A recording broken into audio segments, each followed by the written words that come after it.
Alright, so that video with Obama, he answers some of the questions that we as Americans have about a possible attack in Syria. We wonder, are we making the same mistake we did in Iraq? Are we getting ourselves caught up in another war? Are we endangering our troops and loved ones?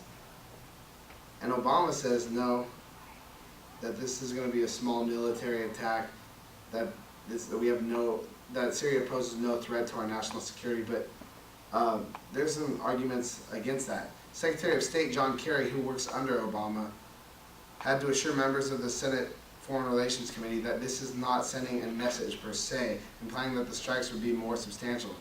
Like I said, Obama, when he was answering those questions, said that it would be just a limited, pinpoint military attack, and this doesn't exactly agree with that. Republicans like John McCain have indicated that they have also been given more detailed assurances of a more intense intervention, which makes you wonder if Obama is telling us the truth. Is it possible that a striking of Assad won't even end the conflict too, but may drag us into another civil war like Iraq? Those are things you gotta wonder.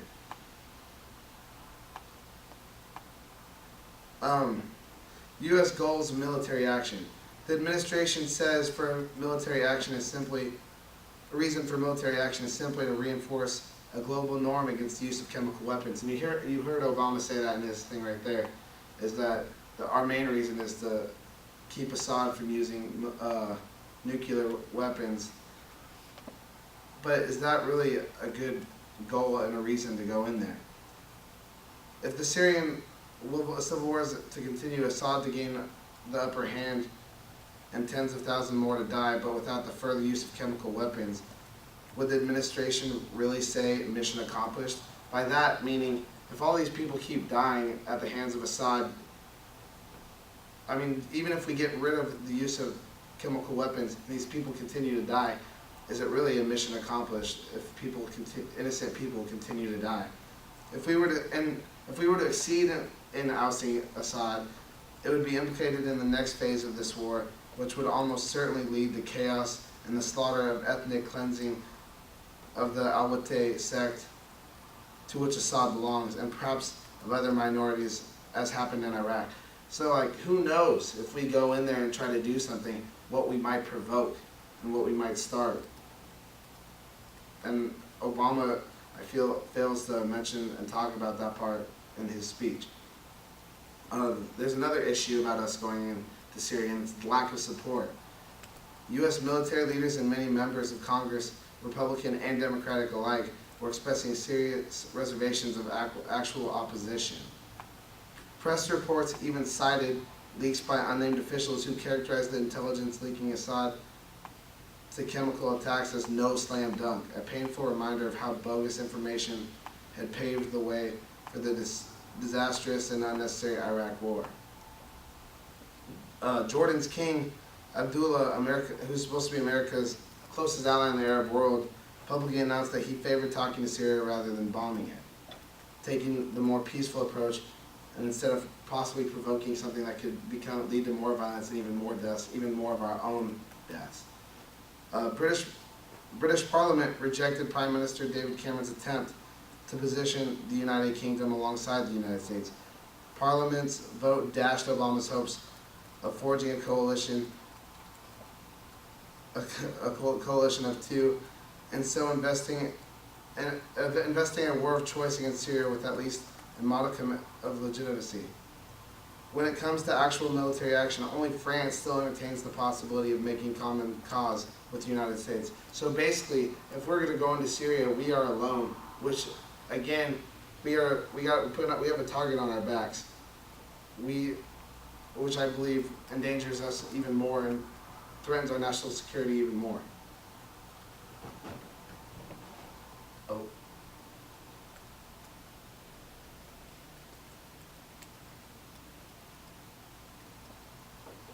Well.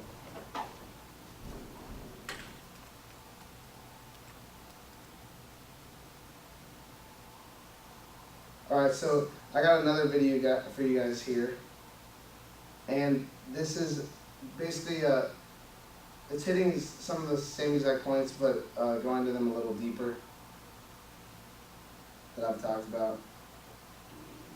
Well, listen, we heard the same arguments during the Vietnam War. What the president's referring to is some kind of bizarre variant on the domino theory. We can call it the bomino theory these days. If we just bomb enough countries, then other countries won't do anything bad. It's ridiculous. It doesn't make any sense. And this particular attack is more likely to do something bad than something good. It's not going to depose the dictator. It's not going to change the government. It's not going to end the civil war. It won't even prevent the Syrian military from using poison gas in the future. People scratch their heads and say, what's the point?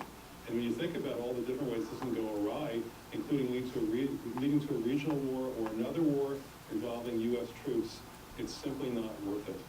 So how did we get here? I mean, what's your understanding of the rationale? When did, for example, when did the United States become the policeman for the world? Well, I think a lot of people feel otherwise. A lot of people feel that the United States should not be the policeman for the world, should not be the judge, the jury, and the executioner for the world. The proper course of conduct here would be to take this matter before international bodies. The reason why the Obama administration is reluctant to do that is because it knows that it will lose. It will lose its argument at the United Nations, it will lose its argument at NATO, it will lose its argument for the Arab League, and therefore it's leading us to the very vulnerable position of acting alone, which is clearly a violation of the UN Charter. There's no authorization in international law for the United States to simply go off and bomb someone just because we think they've done something wrong. And the people just don't want it. I mean, now I've heard from both Democrats and Republicans that the emails and phone calls and letters that are coming into their offices are running more than 100 to 1 against military attacks, against military intervention. The only people who really want this are the military-industrial complex and the warmongers. And I think they're both heading for defeat. One of the groups you didn't mention. All right. So, in that video there, like I said, he hits on a lot of the points that I already talked about. He talks about the whole goal situation and what is really there really is no clear objective to what we're trying to do necessarily. And he also talks about how we stand alone on this issue. That if we are to go in to Syria, that we really have no support and we are doing it alone. And he also goes into the national security and talks about how there's a lot of signs that show this could be a repeat in history of exactly what happened in Iraq. So he, like I said, he reiterates a lot of the points that I made. And then there's the issue of possible cost. Our economy as it is isn't in the best situation, and we have a lot of problems to fix here.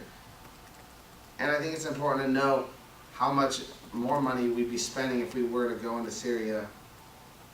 Wars with Iraq and Afghanistan cost more than $4 trillion, according to a study at Harvard's Kennedy School. So that was the Iraq war.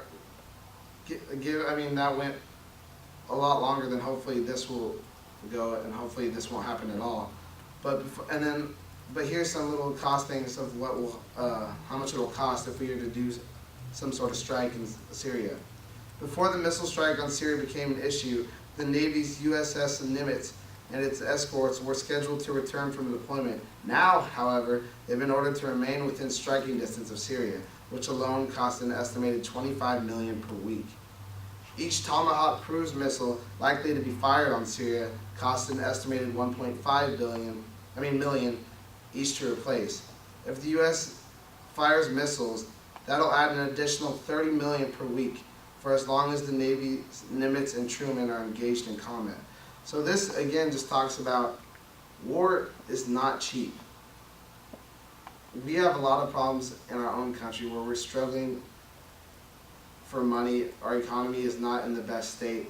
What will this do?